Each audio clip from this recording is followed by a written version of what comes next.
जय परिक्रम class 10th biology.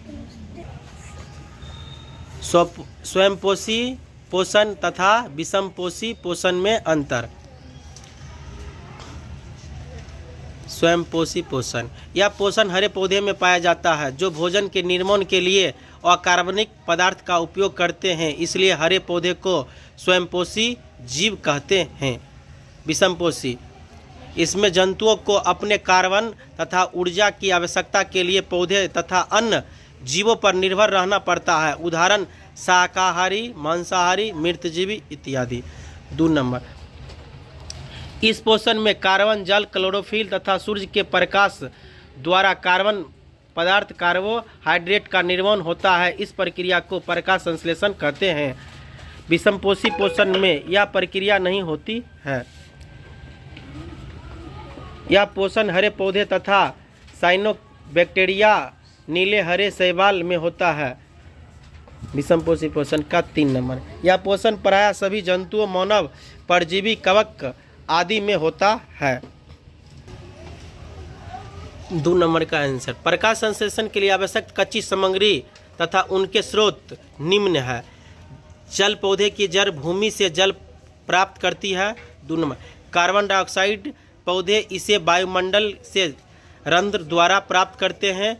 3 number, chlorophyll हरे पत्ते में क्लोरोप्लास्ट होता है जिसमें क्लोरोफिल मौजूद होते हैं। 4 किसका, सूर्य का प्रकाश सूर्य के प्राप्त करते हैं। सूर्य का प्रकाश सूर्य से प्राप्त करते हैं। 3 नंबर क्वेश्चन है, हमारे अमाशय में अम्लीय का भूमिका क्या है। क्वेश्चन आंसर था, आंसर हमारे अमाशय में अम्ल की निम्नलिखित भूमिका है। 1 में अमाशय में हाइड्रोक्लोरिक अम्ल यानी HCl की भूमिका अमाशय रस को अम्लीय बनाना है, क्योंकि एंजाइम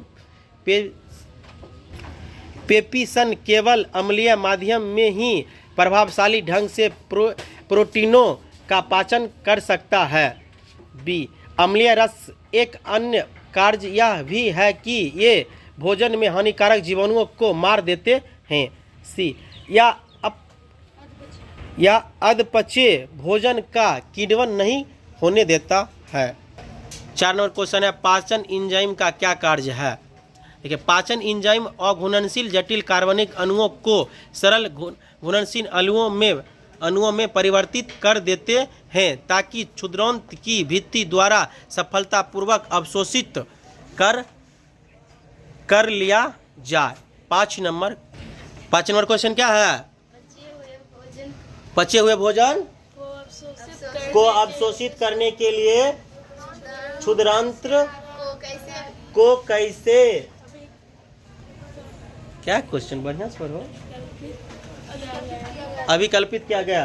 देखिए, इसका आंसर है, क्षुद्रांत के आंतरिक स्तर पर अनेक उंगलियां जैसे प्रबंध होते हैं जिन्हें दीर्घरोम कहते हैं। ये अवशोषण करके शरीर के प्रत्येक कोशिका तक पहुंचाती है।